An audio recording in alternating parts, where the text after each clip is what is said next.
funciona a aposentadoria da dona de casa? A dona do lar tem direito a se aposentar pelo INSS? Quanto ela deve pagar de contribuição? Quais os requisitos para ter o benefício? E se ela nunca contribuiu, será que mesmo assim ela se aposenta? Eu sou Cíntia Brunelli e o tema de hoje é a aposentadoria da dona de casa. E eu te convido a se inscrever no canal porque toda semana tem saído muita coisa importante por aqui.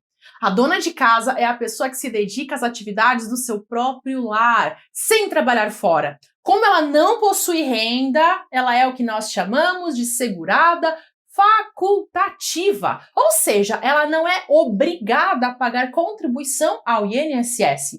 Ela paga apenas se quiser. É diferente de um trabalhador que exerce a atividade laborativa remunerada e aí deve pagar o INSS todo mês de forma obrigatória. Quem não possui renda não é obrigado a contribuir com o INSS. Por isso, é um segurado facultativo. Pagar o INSS é uma opção e não uma obrigação. Mas, contudo, todavia, entretanto, como se trata de uma opção, de uma escolha e não de uma obrigação, a consequência é que a própria dona de casa vai ser responsável por fazer o recolhimento do valor para o INSS, caso assim desejar. É uma situação diferente, por exemplo, da empregada doméstica. Muita gente pergunta qual é a diferença entre a aposentadoria da dona de casa e da empregada doméstica. E tem bastante diferença. A empregada doméstica é a pessoa que trabalha diariamente na residência de outra família, sendo remunerada para isso. Então, por possuir renda, a empregada doméstica é segurada obrigatória, o que significa que ela é obrigada a pagar INSS. E a responsabilidade por recolher o valor da contribuição do INSS da empregada doméstica é do seu empregador, que é o patrão ou a patroa da casa em que ela trabalha. É o empregador que faz o recolhimento do valor de contribuição. Diferente da dona de casa, que precisa ela mesma fazer o recolhimento justamente por ser uma opção e não uma obrigação. E qual é o motivo por que uma dona de casa iria querer pagar o INSS? Pois bem, a vantagem de se filiar como segurada facultativa é poder fazer jus aos benefícios do INSS, como receber aposentadoria. Ela paga as contribuições para futuramente receber benefício. E como é que funciona a contribuição para a dona de casa? Existem 3 formas de contribuição: o plano convencional, o plano simplificado e o plano facultativo de baixa renda. O plano convencional serve para quem quer receber mais que um salário mínimo de aposentadoria. A contribuição é na alíquota de 20% sobre o valor escolhido. Como o valor do benefício vai ser maior que um salário mínimo, aí o percentual da contribuição também vai ser maior, de 20%. Ela pode optar entre contribuir na alíquota de 20% sobre um valor que vai até o teto do INSS, que no ano de 2022 está em um pouco mais de R$7.000. Vou dar um exemplo. Se ela quiser contribuir, tendo como base o valor de R$5.000, ela precisa contribuir todo mês com 20% desse valor, que seria R$1.000. Ou, se ela quiser tomar como base o valor de R$3.000, ela vai contribuir com 20% disso, que seria R$600. É sempre 20% sobre o valor escolhido.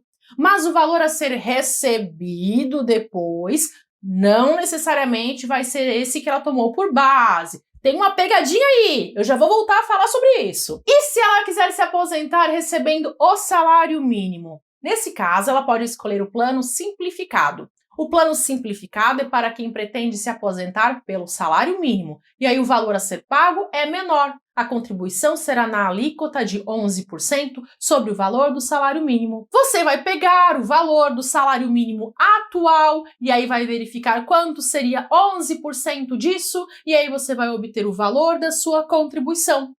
E se no ano que vem o salário mínimo aumentar? aí o valor da contribuição também vai aumentar, pois é sempre 11% sobre o salário mínimo vigente. Por fim, existe também para a dona de casa a opção de contribuir como segurado facultativo de baixa renda.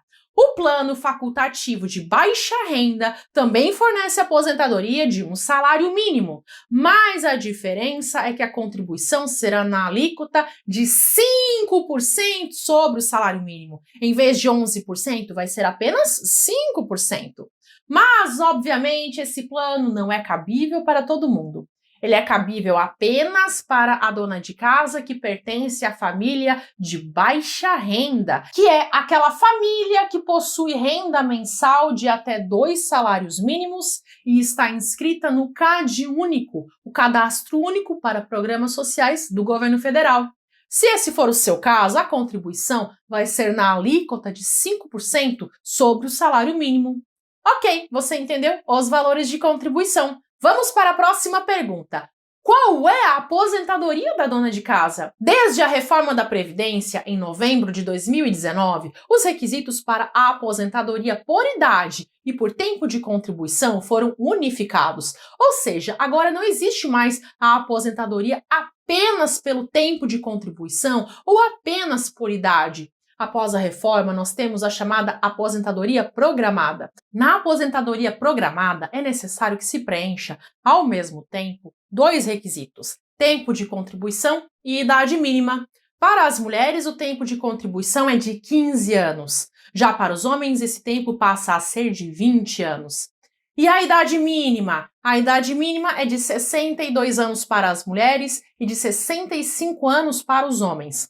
Dessa forma, atualmente, no caso das donas de casa, é necessário possuir 62 anos de idade ou mais e contribuir por pelo menos 15 anos. Próxima pergunta: qual é o valor da aposentadoria da dona de casa? O valor do benefício de aposentadoria vai depender de qual plano você tenha optado por contribuir. No caso do plano simplificado ou do plano facultativo de baixa renda, o valor do benefício será sempre de um salário mínimo, pois a contribuição sempre é realizada sobre o valor do salário mínimo. Se você, dona de casa, sempre pagou pelo mínimo, você vai se aposentar recebendo o mínimo. Mas se ao longo da vida teve períodos que pagou mais e que depois pagou menos, vai ser feita a média das suas contribuições. Além disso, mesmo que você tenha contribuído sempre sobre o mesmo valor, ainda assim a aposentadoria não vai ser concedida no exato valor que você contribuiu. Aqui nós temos uma pegadinha. O que acontece é que desde a reforma da Previdência, a legislação prevê que a aposentadoria corresponde a 60% da média dos salários de contribuição. Por exemplo, imagine que a dona Maria contribuiu 15 anos seguidos pelo plano convencional no valor de 20% sobre R$7.000, valor máximo, teto. Então, o valor da sua aposentadoria vai ser de R$4.200, que corresponde a 60% da média dos seus salários de contribuição. Mas é possível melhorar esse valor? Sim. Para cada ano de contribuição acima de 15 anos para as mulheres e acima de 20 anos para os homens, é acrescido mais 2%. Vamos voltar ao exemplo da Dona Maria. Se ela tivesse contribuído por 20 anos, o valor da sua aposentadoria seria de 70%, porque são 60% mais 2% a cada ano acima dos 15 anos. E como foram 5 anos a mais, temos aqui então mais 10%. E aí, tomando como base o valor de R$7.000, já que eu falei que ela estava investindo sobre o teto, nós totalizamos, então, em R$4.900 no valor do benefício. O objetivo da legislação é, obviamente, fazer com que as pessoas trabalhem mais anos, caso queiram se aposentar com um valor maior. Quanto mais anos a pessoa contribuir com a Previdência, maior será depois o benefício que ela vai receber. E, gente, nesse momento aqui, é importante lembrar que eu estou aqui apenas explicando o conteúdo. Não fui eu que criei a lei. Então, não xinguem a Cíntia nos comentários, porque eu estou apenas ensinando o que está escrito na lei, tá bem? É importante eu deixar isso aqui claro, porque às vezes a pessoa assiste o meu vídeo e ela confunde as coisas. Ela pensa que porque eu estou explicando o assunto significa que eu concordo com tudo que eu estou falando. E na verdade estou apenas explicando a lei da forma mais impessoal possível. Eu não estou dando opinião sobre a lei, tá bem? Então não xinguem a Cintia nos comentários. Próxima pergunta. E se a dona de casa já tem uma idade avançada, acima de 65 anos, e ela nunca contribuiu com o INSS? Será que tem como ela receber um benefício? A resposta é que, em alguns casos, ela pode sim receber benefício, mas aí não vai ser a aposentadoria, e sim o benefício assistencial BPC-LOAS, que a maioria chama apenas de LOAS. Por ser um benefício assistencial e não previdenciário, não é necessário ter contribuído para o INSS. Mas atenção, não é qualquer pessoa que pode solicitar o benefício. Para se ter direito ao LOAS, é necessário possuir mais de 65 anos ou ser uma pessoa com deficiência, ter uma renda familiar per capita inferior a 1/4 do salário mínimo. Atualmente, isso significa até R$ 303 por pessoa, e estar inscrito no CAD único. Eu já tenho vídeo aqui no canal em que eu explico mais sobre o LOAS. Se você tiver mais interesse em saber sobre o LOAS, os requisitos e como é que ele funciona, eu recomendo que você procure aqui no canal para assistir quando esse vídeo aqui terminar. Aliás, aqui no canal eu tenho uma porção de vídeos como esse aqui, trazendo noções de direito em linguagem simples para que todo cidadão possa assistir e entender. Eu sei que quem ainda não domina o direito sente muitas vezes medo de abrir esses vídeos de explicações jurídicas e de não entender nada, mas eu te garanto que se você voltar aqui no canal e assistir um pouco por dia, bem rapidinho você vai compreender muita coisa. E a verdade é que todo cidadão deveria se preocupar em aprender sobre os direitos e deveres, para saber o que pode e o que não pode ser feito de acordo com as leis.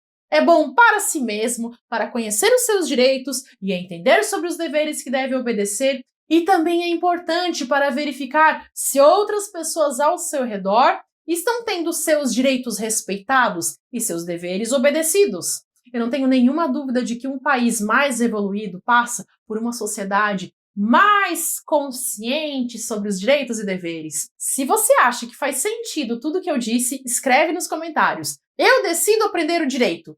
O convite que eu te faço, então, é para voltar mais vezes aqui no canal, fazer maratona Cíntia Flix nos vídeos e aprender um pouquinho por dia. Te garanto que de vídeo em vídeo você vai muito longe nos seus estudos. Vou deixar aqui uma sugestão de playlist para você clicar e assistir. Até!